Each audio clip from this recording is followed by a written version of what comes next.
ಇತ್ತೀಚೆಗೆ ನನ್ನ ಚಾನಲಲ್ಲಿ ಈ ರೆಸಿಪಿ ತುಂಬ ಪಾಪ್ಯುಲರ್ ಆಗ್ತಾ ಇದೆ. ಅದು ಬೇಳೆ ಸಾರು. ಕ್ವಿಕ್ ಆ್ಯಂಡ್ ಈಸಿಯಾಗಿ ಬರೀ ಬೇಳೆ ಉಪಯೋಗಿಸ್ಕೊಂಡು ಮಾಡುವಂಥ ರುಚಿಯಾಗಿರುವಂಥ ಬೇಳೆ ಸಾರು ರೆಸಿಪಿ ತುಂಬ ಜನಕ್ಕೆ ಇಷ್ಟ ಆಗಿದೆ. ತುಂಬ ಚೆನ್ನಾಗಿ ವಿಡಿಯೋ ಕೂಡ ಓಡ್ತಾ ಇದೆ. ಅದಕ್ಕೋಸ್ಕರ ಇವತ್ತು ನಾನು ಬೇಳೆ ಜೊತೆಗೆ ತರಕಾರಿ ಮಿಕ್ಸ್ ಮಾಡಿ ಹೇಗೆ ಸಾಂಬಾರು ಮಾಡ್ಕೋಬೋದು ಅಂತ ಅನ್ನೋ ವಿಡಿಯೋವನ್ನು ನಿಮ್ಮ ಜೊತೆಗೆ ಶೇರ್ ಮಾಡ್ತಾ ಇದ್ದೀನಿ. ಇದು ಕೂಡ ಅದಕ್ಕಿಂತ ಅದ್ಭುತವಾಗುತ್ತೆ. ಸೊ ತರಕಾರಿ ಬೇಳೆ ಸಾರು ಮಾಡೋದಕ್ಕೆ ಮುಖ್ಯವಾಗಿ ತರಕಾರಿ ನಾನು ತೊಗೊಂಡಿದ್ದೀನಿ. ನುಗ್ಗೆಕಾಯಿ ಹಾಕಿನೇ ಸಾಂಬಾರು ಮಾಡಬೇಕು ಅಂತ ಏನಿಲ್ಲ. ತುಂಬ ಜನ ಬರೀ ನುಗ್ಗೆಕಾಯಿ ಹಾಕಿ ಮಾಡ್ತಾರೆ.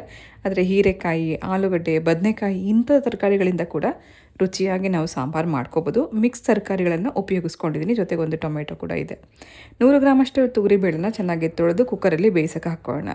ಫಸ್ಟ್ ನೀರು ಬಿಸಿಗೆ ಇಟ್ಕೊಂಡಿದ್ದೆ, ತೊಳೆದಿರೋಂಥ ಬೇಳೆ ಹಾಕಿದ್ದೀನಿ. ಅದು ನೆನೆಸ್ಕೊಳ್ಳೇಬೇಕು ಅಂತೇನಿಲ್ಲ, ಆವಾಗಲೇ ತೊಳೆದ್ಬಿಟ್ಟು ಹಾಕ್ಕೋಬೋದು.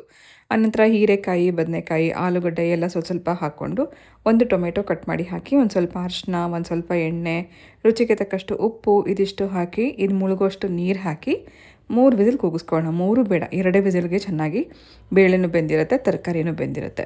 2 ವಿಸಿಲ್ ಕೂಗಿಸ್ಕೊಂಡ ನಂತರ ನಾವು ಇದಕ್ಕೆ ರುಬ್ಬಿರೋಂಥ ಖಾರ ಹಾಕ್ಕೊಳ್ಳೋಣ. ರುಬ್ಬೋದಕ್ಕೆ ಸುಮಾರು ಒಂದು ಸಣ್ಣ ಕಪ್ಪಷ್ಟು ತೆಂಗಿನಕಾಯಿ ತುರಿ, ಒಂದು ಅಥವಾ ಸಣ್ಣ ಈರುಳ್ಳಿ ಆದರೆ 2 ಈರುಳ್ಳಿ, ಹಾಗೆ 2 ಟೊಮೆಟೊ ನಾನು ತೊಗೊಂಡಿದ್ದೀನಿ.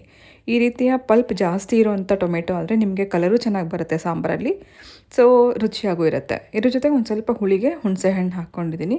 ಆನಂತರ ಸ್ವಲ್ಪ ಕೊತ್ತಂಬರಿ ಸೊಪ್ಪು, ಆನಂತರ 2 ರಿಂದ 2.5 ಸ್ಪೂನಷ್ಟು ಸಾಂಬಾರು ಪೌಡರ್ ಹಾಕ್ತಾಯಿದ್ದೀನಿ. ಇದು ಹೋಮ್ ಮೇಡ್ ಸಾಂಬಾರು ಪೌಡರ್. ನಿಮ್ಮ ಹತ್ರ ಹೋಮ್ ಮೇಡ್ ಸಾಂಬಾರು ಪೌಡರ್ ಇಲ್ಲ ಅಂದರೆ ಡಿಸ್ಕ್ರಿಪ್ಷನ್ ಬಾಕ್ಸಲ್ಲಿ ನಂಬರ್ ಕೊಟ್ಟಿದ್ದೀನಿ. ಈ ನಂಬರ್ ಮೂಲಕ ನೀವು ನಮ್ಮ ಹೋಮ್ ಮೇಡ್ ಸಾಂಬಾರು ಪೌಡರ್ನ ತರಿಸ್ಕೊಂಡು ಟ್ರೈ ಮಾಡ್ಬೋದು. ಖಾರ ರುಬ್ಕೊಂಡಿದ್ದಾಗಿದೆ. ಈ ಕಡೆ ತರಕಾರಿ ಕೂಡ ಬೆಂದಿದೆ. ಬೆಂದಿರೋಂಥ ತರಕಾರಿ ಜೊತೆಗೆ ರುಬ್ಬಿರೋಂಥ ಖಾರ ಹಾಕೋಣ. ಸೊ ಈ ತರಕಾರಿ ಮತ್ತು ಬೇಳೆ ಅದೆಲ್ಲ ಚೆನ್ನಾಗಿ ಬೆಂದಿರೋದ್ರಿಂದ ನಮಗೆ ಈ ಖಾರ ಹಾಕಿದ್ಮೇಲೆ ತುಂಬ ಹೊತ್ತು ಕುದಿಸೋ ಅಂಥ ಅವಶ್ಯಕತೆ ಇಲ್ಲ. ಇದರಲ್ಲಿ ಚೆನ್ನಾಗಿ ಹೊಂದ್ಕೊಳ್ಳೋವರೆಗೂ ಮಾತ್ರ ಒಂದು 2-3 ನಿಮಿಷ ಕುದಿಸ್ಕೊಂಡ್ರೆ ಸಾಕು. ನೀರಿನ ಕನ್ಸಿಸ್ಟೆನ್ಸಿ ನಾವು ನೋಡ್ಕೋಬೇಕು, ಎಷ್ಟು ಗಟ್ಟಿ ಬೇಕು, ತೆಳ್ಳಗೆ ಬೇಕು ಅಂತ ನೋಡಿಕೊಂಡು ಒಂದು ಸ್ವಲ್ಪ ನೀರು ಹಾಕಿ ಸುಮ್ಮನೆ ಹಾಗೆ ಮೇಲ್ಗಡೆಯಿಂದ ಲಿಡ್ ಮುಚ್ಚಿಟ್ಟಿದೆ. ಮತ್ತು ಕೂಗಿಸೋಂಥ ಅವಶ್ಯಕತೆ ಇಲ್ಲ. ಕುಕ್ಕರ್ ಕೂಗ್ಸೋದು ಬೇಡ. ಸುಮ್ಮನೆ ಹೀಗೆ ಮುಚ್ಚಿಟ್ಟು 3 ರಿಂದ 4 ನಿಮಿಷ ಸಣ್ಣ ಉರಿಲಿ ಕುದಿಸ್ಕೊಂಡ್ರೆ ಆಯಿತು.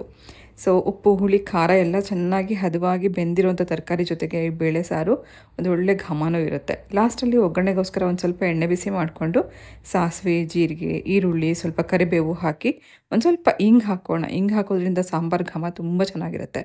ಲಾಸ್ಟಲ್ಲಿ ಈ ಒಗ್ಗರಣೆ ಹಾಕೋದ್ರಿಂದ ರುಚಿಯಾಗಿರೋಂಥ ತರಕಾರಿ ಬೇಳೆ ಸಾರು ರೆಡಿಯಾಗಿದೆ. ಕ್ವಿಕ್ ಆ್ಯಂಡ್ ಈಸಿಯಾಗಿ ಮಾಡುವಂಥ ಬೇಳೆ ಸಾರು ರೆಸಿಪಿ ಕೂಡ ನಾನು ಲಿಂಕನ್ನು ಡಿಸ್ಕ್ರಿಪ್ಷನ್ ಬಾಕ್ಸಲ್ಲಿ ಹಾಕಿರ್ತೀನಿ. ಅದೇ ರೀತಿ ಈ ಥರ ತರಕಾರಿ ಉಪಯೋಗಿಸಿ ಮಾಡುವಂಥ ಸಾಂಬಾರು ನಮಗೆ ಮುದ್ದೆ ಜೊತೆಗೆ ತುಂಬ ಚೆನ್ನಾಗಿರುತ್ತೆ.